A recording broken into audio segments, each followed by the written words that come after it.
الرحمن الرحيم. قل بفضل الله وبرحمته فبذلك فليفرحوا هو خير مما يجمعون. الحمد لله الذي وفقنا لما نحن فيه الآن.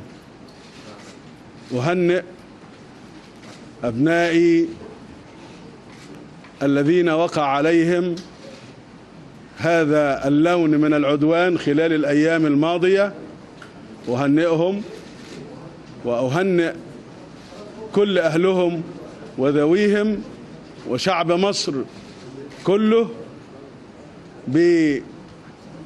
بخروجهم دون أن يصاب أحد منهم بأي أذى، الحمد لله. ثم أتوجه بالتهنئة والتقدير لكل هذه القيادات، قيادات مصر، القوات المسلحة وكل قياداتها وأبنائها، ووزارة الداخلية كل أبنائها وكل قياداتها، المخابرات العامة وما بذلته الحكومة والوزارة وما نبذله جميعا. الفريق أول عبد الفتاح السيسي القائد العام للقوات المسلحة وزير الدفاع والإنتاج الحربي، والفريق صدقي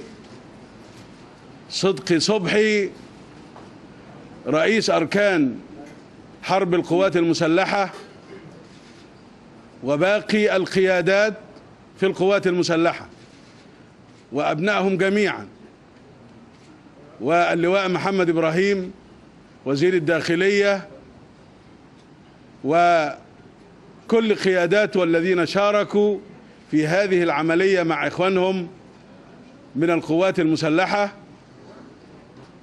وأنا أريد أن أخص بالذكر اللواء أشرف عبد الله قائد قوات الأمن المركزي الذي ما زال موجودا في الميدان مع باقي إخوانه من أبناء الداخلية والقوات المسلحة، واللواء رأفت شحاتة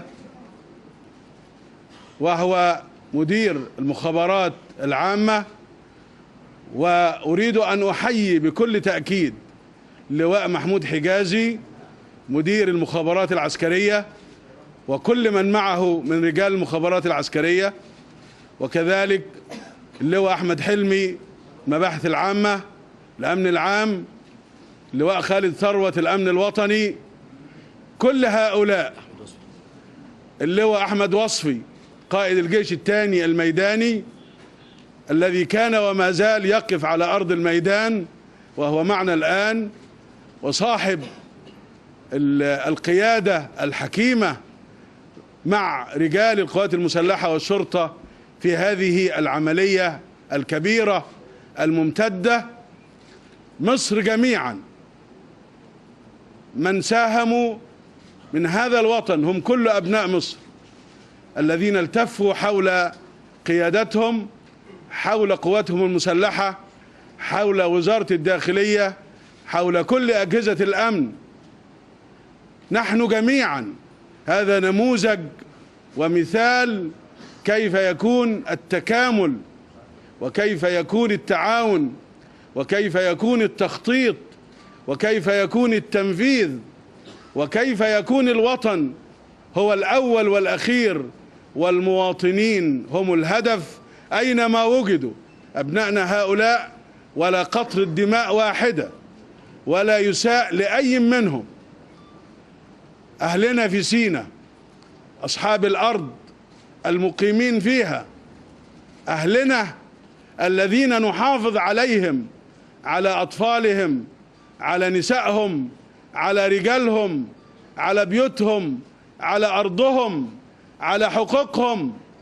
تعاونوا معنا في هذا، تعاونوا مع رجال القوات المسلحة ورجال الداخلية ورجال المخابرات، تعاون الجميع ورجال سيناء في القلب من هذا كله لكي